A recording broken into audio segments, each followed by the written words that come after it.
Assalamualaikum warahmatullahi wabarakatuh. Yang terhormat dosen mata kuliah akuntansi sektor publik, Bu Jumaiyah SEMSI, dan tak lupa teman-teman semua yang hadir dalam perkuliahan kali ini. Kami dari kelompok 13 yang beranggotakan saya sendiri, Norotu Satya sebagai moderator dan pemateri pertama. Yang kedua ada Rosa Maulidiah Santi sebagai pemateri yang kedua.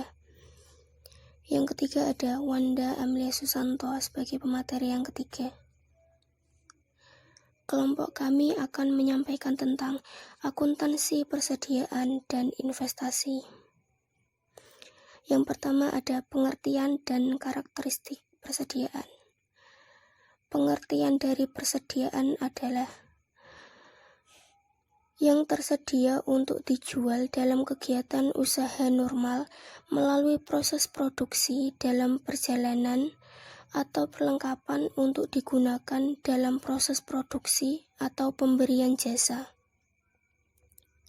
Karakteristik persediaan adalah barang memiliki entitas pemerintah daerah yang disimpan di gudang atau tempat penyimpanan lain oleh entitas perusahaan daerah dan dimaksudkan untuk mendukung kegiatan operasional entitas pemerintah daerah. Persediaan juga meliputi barang yang dibeli dan disimpan untuk dijual kembali. Persediaan mencakup barang jadi yang telah diproduksi atau barang dalam proses penyelesaian yang sedang diproduksi, termasuk bahan serta perlengkapan yang akan digunakan dalam proses produksi. Persediaan dalam perjalanan ekspor-impor adalah persediaan barang ekspor-impor memiliki entitas pemerintah daerah yang dibeli dengan perjanjian FOB shipping point yang belum dinyatakan diterima.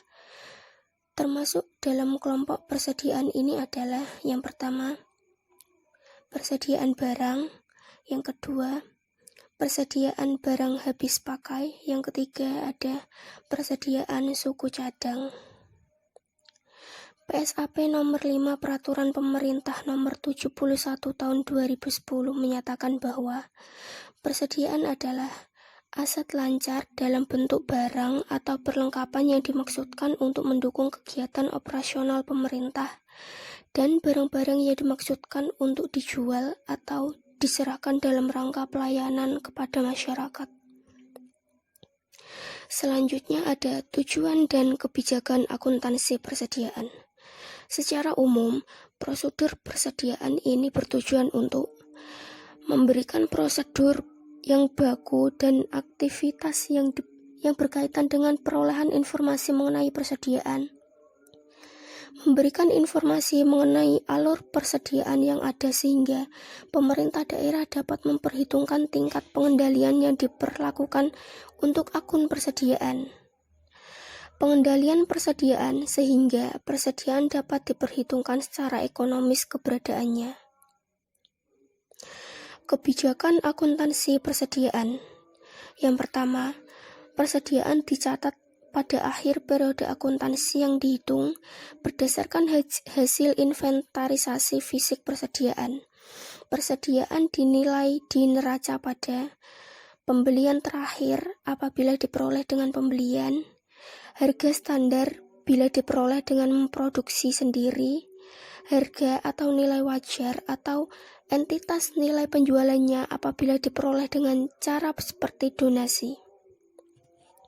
Selanjutnya ada sistem akuntansi persediaan. Sistem dan produksi akuntansi persediaan pada SKPD atau Satuan Kerja Perangkat Daerah meliputi serangkaian proses, baik manual maupun terkomputerisasi, yang dimulai dari pencatatan, pengolahan, sampai pada peringkasan transaksi persediaan dalam rangka pertanggungjawaban pelaksanaan APBD atau anggaran pendapatan dan belanja daerah yang berkaitan dengan transaksi persediaan pada SKPD.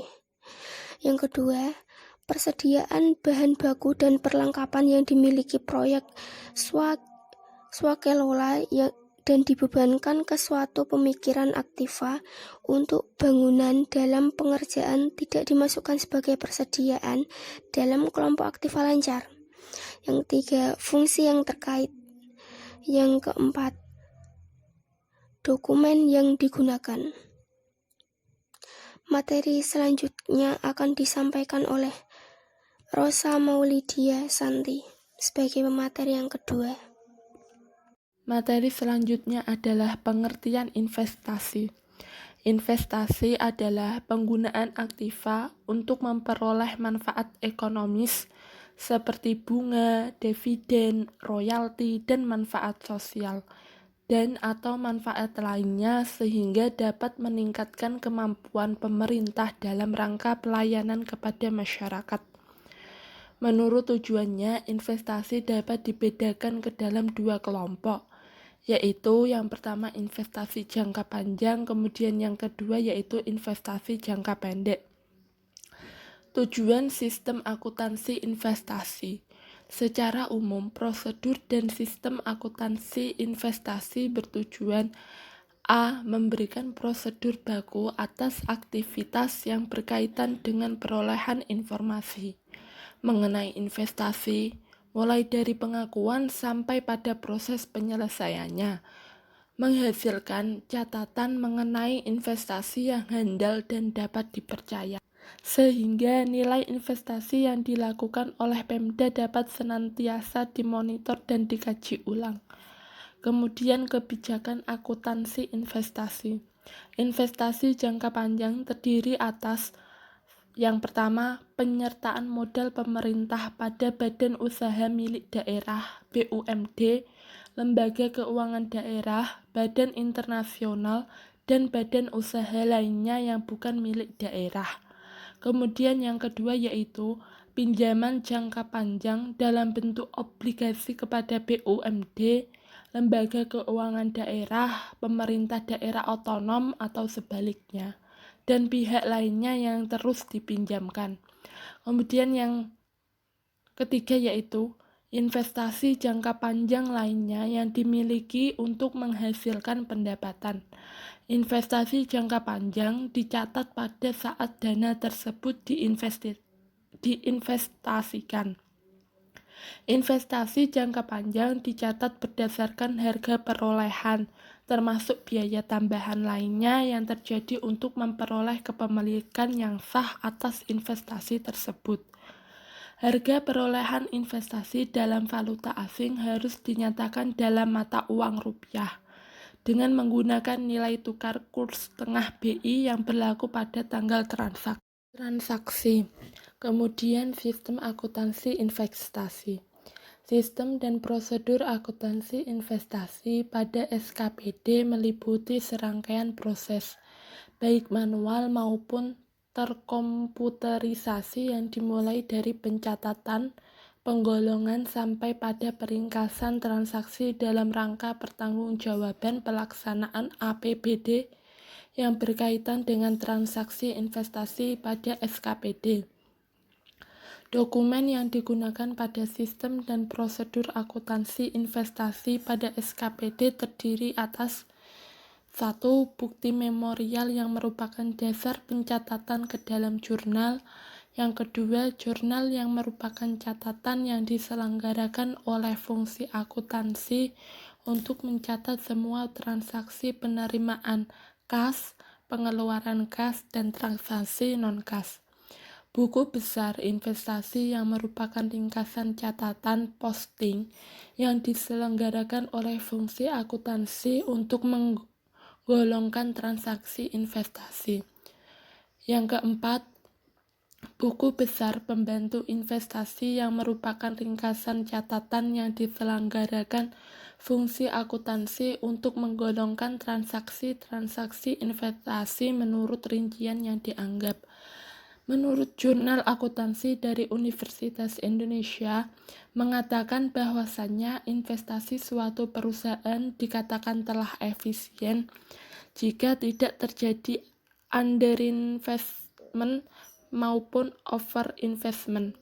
Kualitas pelaporan keuangan yang tinggi dapat menarik penyedia dana dari luar untuk memberikan pendanaan pada perusahaan, sehingga dapat memitigasi terjadinya underinvestment. Kualitas pelaporan keuangan yang tinggi akan menurunkan diskresi manajemen dan memudahkan untuk menilai investasi yang optimal, sehingga tidak terjadi overinvestment. Semakin tinggi kualitas pelaporan, maka informasi perusahaan semakin terefleksikan dengan baik, sehingga kondisi ini dapat membantu perusahaan dalam mengambil keputusan investasi yang lebih efisien. Kemudian materi selanjutnya akan disampaikan oleh Wanda. Oke, selanjutnya yaitu aktivitas pengendalian. Harus dilakukan suatu studi kelayakan dan perhitungan arus kas masa depan atau future cash flow agar tak terjadi kesalahan dalam melakukan investasi. Harus dipastikan terlebih dahulu bahwa dana yang dipakai untuk berinvestasi adalah dana yang benar-benar menganggur. Dasar penilaian investasi yang cantumkan di neraca harus diketahui dengan jelas. Apabila terdapat investasi jangka panjang yang digadaikan harus disertai dengan penjelasan. Metode yang digunakan dalam perhitungan investasi jangka panjang harus diungkapkan dalam laporan keuangan. Yang selanjutnya, penentuan kebutuhan investasi publik. Penentuan kebutuhan investasi publik berkaitan dengan jumlah anggaran yang akan ditetapkan bagi masing-masing unit organisasi. Analisis yang mendalam sebelum dilakukan investasi sangat penting dilakukan karena investasi publik berkaitan erat dengan masalah transparansi dan kewajaran anggaran.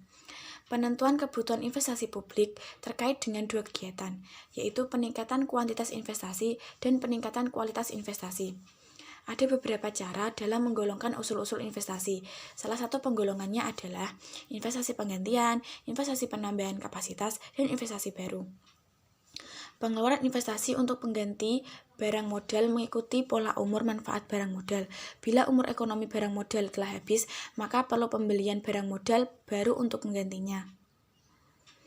Penilaian investasi publik perlu mempertimbangkan umur teknis dan umur ekonomis dari barang modal yang akan dibeli. Aspek kelayakan investasi. Dalam perencanaan dan analisis investasi harus dipertimbangkan beberapa aspek yang secara bersama-sama menunjukkan keuntungan atau manfaat yang diperoleh akibat adanya suatu investasi tertentu. Seluruh aspek harus dipertimbangkan dan dievaluasi dalam setiap tahap perencanaan anggaran dan siklus pelaksanaan.